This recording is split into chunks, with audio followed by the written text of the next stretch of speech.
Jamie, we were talking about the fact that you have lent into technology over the last decade, billions of dollars invested across the business.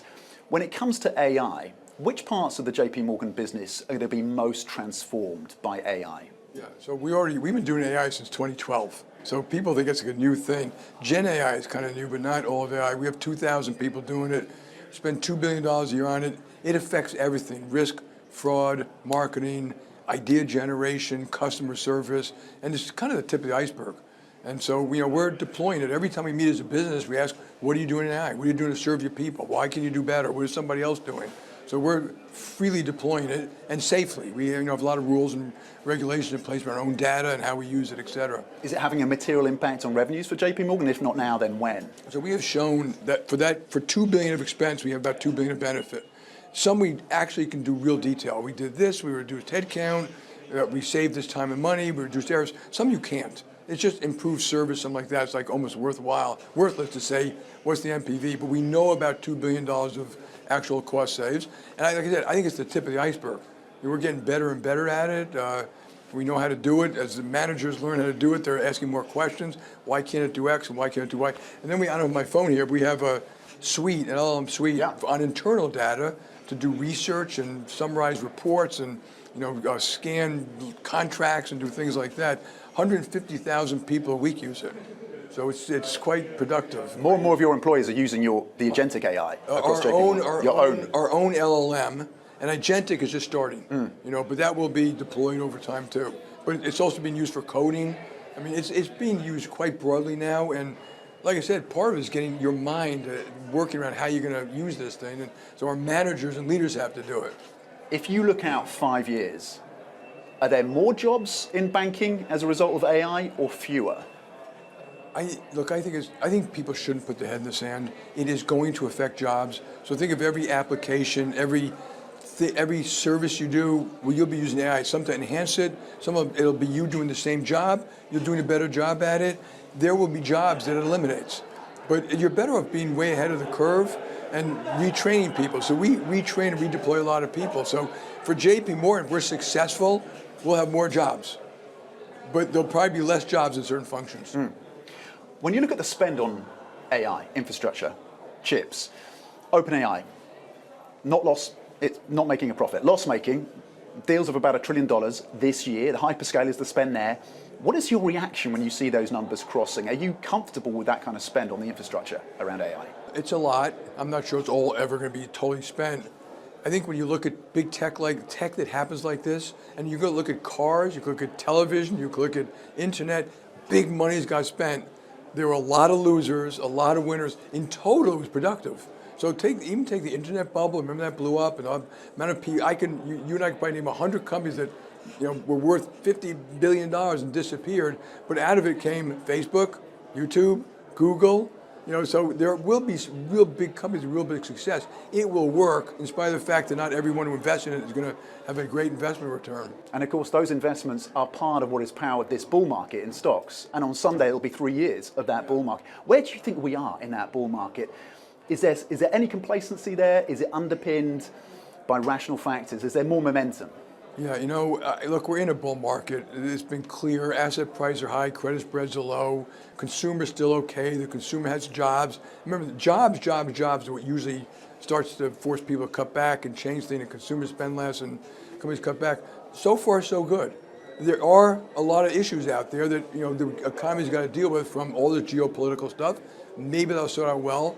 What's going to happen to inflation? I'm a little more nervous about inflation not coming down like people expect. That might be a surprise. On the other hand, there's a lot of spending.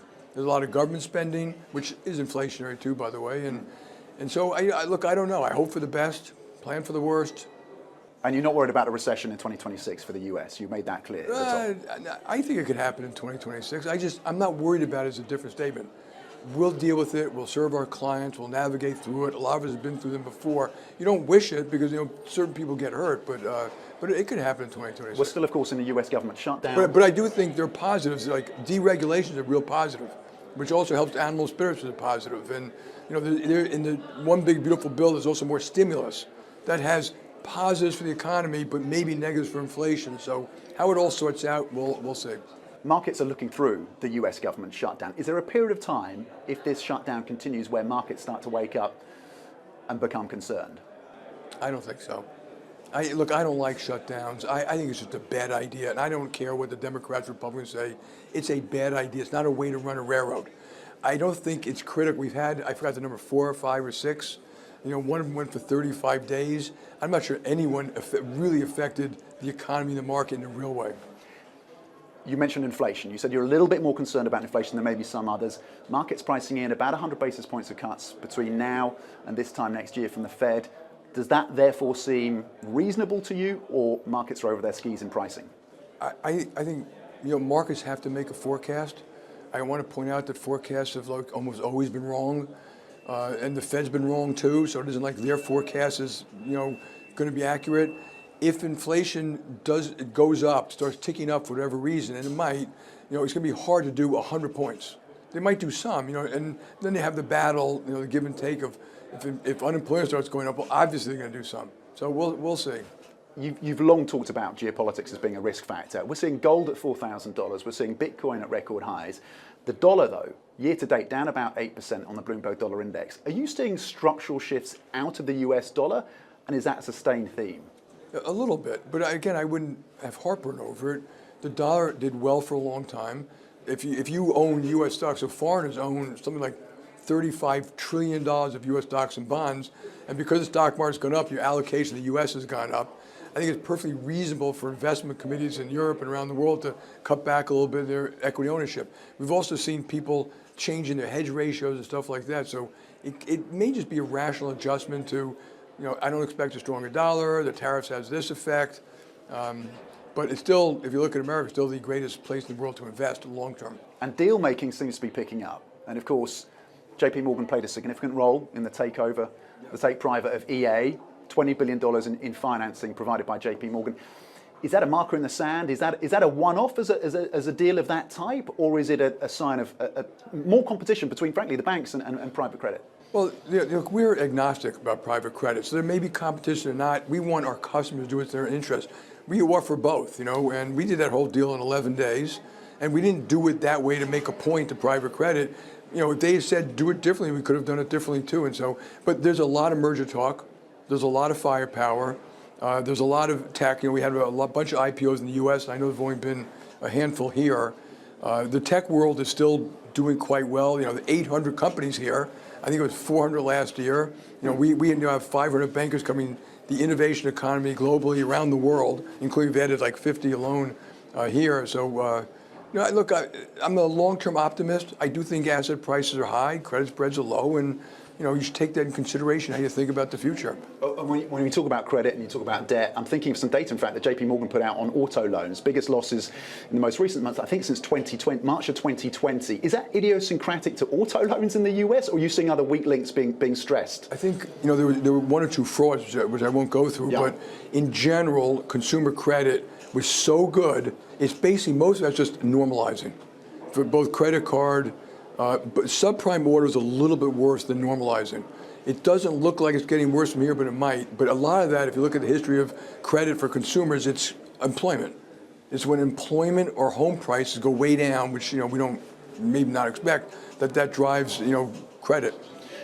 The administration is talking about possibly changing the requirement around quarterly earnings. Yeah. And you've talked about this, you've written about this with Warren Buffett around the guidance part of earnings and quarterly guidance. Would you welcome a change like that? And would it mean a change at JPMorgan in terms of how often you update I would investors? welcome it. We still probably update investors quarterly with much less stuff, and we just be very transparent. I think the bigger problem wasn't just reporting quarterly, it was forecasting where CEOs get their back up against the wall, they have to meet these things, earnings, and they start doing dumb stuff to meet earnings, and that kind of public pressure. I think it's a smaller part of a much bigger problem. We've gone from 8,000 public companies in 1996 to like 4,000 today. And that, I'm not sure that's good. We drive companies out of it. We have cookie cutter governance. Some activists are good, but they're activists. There's litigation, there's cookie cutter compensation, there's very expensive listing, there's disclosure rules, which you've heard about them here. I mean, endless rules, and that it makes it hard for a small company to go public. So I think, and they're trying to do that here, have an active small company going public. That's what we all need. and they create an equity culture, which Rachel Reeves was trying to do here. And I think they're doing a good job reducing regulations, trying to make it easier to do business, and reducing regulation in banks, but also in business in general. You want an active market, and we've kind of crushed it. And because the research laws and MiFID and disclosure requirements. So if I was a regulator, I would take a step back and look at the whole system and say, how can we improve it and make it safer? And look at it holistically as opposed to, just everything's like a one-off conversation. I need to talk to you about some other changes that the Trump administration has taken. You are a champion of capitalism and free market capitalism. Yeah. So when you see stakes taken by the administration, or the US government, let's put it that way, in terms of Intel, golden share for US Steel, investments in a lithium mine producer, how does that sit with you? Yeah.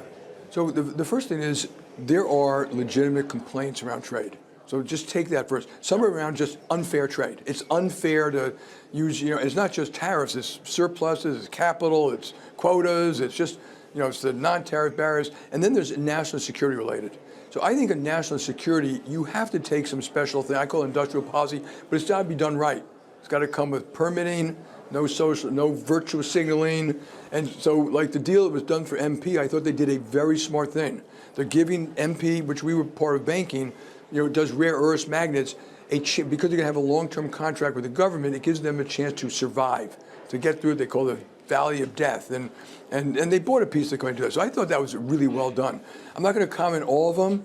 I think you have to be very careful when you get involved in that kind of stuff. Why are you doing it? What's the long-term benefit? And then, of course, if Democrats get in power, they're going to do even more of it. So I would be very cautious about how you go about that. I do think they need to do more. You cannot do certain things in the United States. You think a company's going to do it, they'll be bankrupt in 7 months. They either need free land, cheaper financing, and maybe the most important thing is long-term purchase agreements with defense or companies or something that gives them a real chance to build a business. You touched on the fact, look, we're here in the UK. The Chancellor was here. She addressed the summit. She addressed the conference. She's making those changes. Is the UK doing enough? There are going to be potentially some changes when it comes to listings. They may be announced in their budget in November. Is enough being done to make the UK, to make London an attractive listing destination again? Well, first of all, something here, it's a wonderful city. It's a melting pot. The brain power is extraordinary. And I'm talking about not just financial, but lawyers and technology, media. It's unbelievable. It's a huge benefit to UK, though I'm not sure the rest of the UK appreciates that much. And they're saying the right things. They're deregulating. It's not just banks, but business in general, reducing red tape. I call it blue tape now. They're reducing red tape, blue tape. They're trying to consolidate the pension and savings schemes, which I think is very smart. Have a little more of an equity risk culture. Not to lose money, but to take a little more risk. And maybe some of these tech companies here. Yeah, I applaud everything they're doing. I know the public here doesn't applaud as much as I do, but they have to keep going. H-1B visas in the US, talking about attracting talent.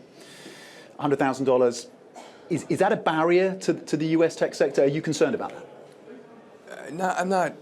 Again, I get heartburn over it. It's 600,000 employees. That's it. We have 160 million people working.